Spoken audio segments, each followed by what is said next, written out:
Patch notes. TLDR, League of Legends patch 4.20. Up in this motherfucker. Azir, the love child of Daniel Z. Klein and Iron Stylus, has always been more of a bug than a bird. Players like Bjergsen are showing how powerful he can get, so his power's been increased early game but lowered late on soldier stabs. Emo Mummy clears the jungle a bit too well, and we can't have that going on in a new season now, can we? Don't hate the game, Amumu, hate yourself. Invisible, sexy, but frail, Riot thought that Eve needed some more base armor and armor per level to combat the heavy-hitting jungle. She's dainty, you know. Boobies. Okay, Rammus the Hedgehog, slow down. Your ganks are too easy. People are gonna have some breathing room now between each home guard teleport powerball. Sky's favorite champion is getting kicked in the cooter when it comes to using her anime-style ultimate. She'll do less damage overall, but do increased damage to targets she's hit more than once. Nar's got some stat adjustments, but the long and short of it is his base damage on Q has gone down while the AD ratio has gone up. Also at early levels, he's been tuned back so his adorableness and his W damage is a bit easier to deal with. The Donger has base HP 5 now. I didn't even know he started with any until now. His passive no longer affects him. Holy shit, stop all the presses. More Lee Sin nerfs incoming. The unseen nerf is the deadliest. Same thing with Kha'Zix on his missiles also. This pains me. The Noxian Beyblade got her ult nerfed. That must have happened after seeing Scar's 3-second pentakill. Let the face rolling continue. Scion the undead health train. Misses ults and doesn't afraid of anything. The only real change is lasting a tiny bit longer when his passive triggers in higher levels. Laning against a mute champion has never wanted to make me scream more. Higher mana cost will separate the good Sonas from the great Sonas. Boobies. After the Unicorn Wizards rework, we thought Soraka was in a good place. Well, maybe we should all be fucking comedians. Nerfs on our base AD and E should keep her in check. We can't have patch 4.20 without bringing up Weedwick. AFK farm leading to low cooldown ults for the freest of ganks. Riot said, nah bruh, turn that shit down. Even the map is different now. So bright and colorful. The turrets have also been in the lab. Inhibitor and Nexus turrets are super OP now. Super attack speed, super armor pen, slow, more ramping up of damage, they will straight up wreck your shit. This one goes out to the late game turtle comps. Inner turrets give some shield love to friendly champs as long as they aren't being attacked. And there's a massive armor gain on attempted backdoor turrets. Because fuck you, Master Yi. Baron Nashor's now on CPT. I'll let you Google what that term means. He'll spawn at 20 minutes now. When you kill him, any minions that are close to you get powered up too. Quicker recalls and a mini home guard to boot. There should be a Baron energy drink. Killing Dragon doesn't give a massive amount of gold anymore,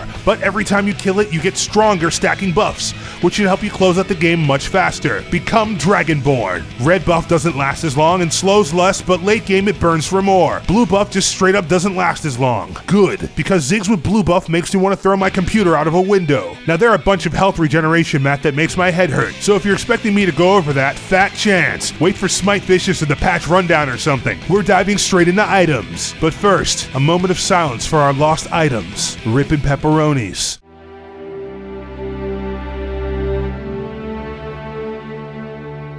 Medjais and Sword of the Occult start out with stacks now, but if you die, you lose half your stacks. Wow, a new health regeneration item. This shit sounds like Shirelia's mixed with Randuin's Omen. I'm okay with this. This item says fuck you to extended sieges. Garen's okay with this. Banner of Command is way better now. Makes minions immune to magic? Buy those balance team members a beer. Raptor's Cloak and Ohmwrecker help in diving potential, now granting a Vayne-like movement speed buff towards turrets. Because Negatron Cloak is AFK, Abyssal Scepter, Spectre's Cowl, and QSS have had their recipes, MR, and total costs changed. Chain Vest now builds out of cloth armor. The items it builds into now have some small gold adjustments. I'm super bad at jungle, but you know who isn't? Foxdrop. Bring it on home, my British brother from another mother. Hey guys, I'm Foxdrop. You're up to your bollocks and change. I'm going to break it down for you, and you're going to be just fine. Junglers will no longer lose their buffs when they die to jungle monsters. Expect to see Broken Shard in the next LCS split. Jungle monsters all now pack a bigger punch, but also a bigger bounty. Their staff room has also been refurbished, meaning they now take twice as long to get back to work. There's also a new face knocking about, the Scuttle Crab. He's a pacifist that lives in both the top and bot river, and when relentlessly murdered in cold blood, will place a small speed shrine outside either Dragon or Baron that also grants vision. The shrine is pretty cool, but the crab has a pretty long respawn, so don't expect to make like a back alley hooker and be fighting crabs all day. Your Smite has also now evolved. It's essentially one step away from making you play in the third person. Now you'll be rewarded with extra goodies when you use your Smite on a jungle camp, different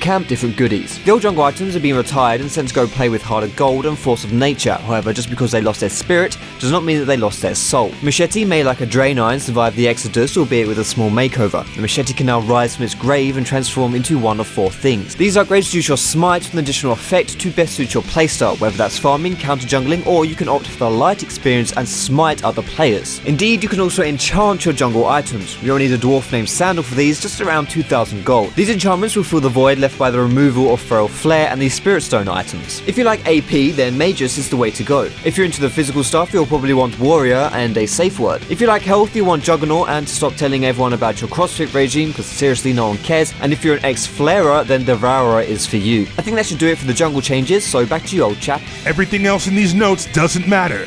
This has been TLDR Patch Notes 4.20. I'll see you next patch. Oh baby. Oh baby. Oh baby. Oh baby. Oh.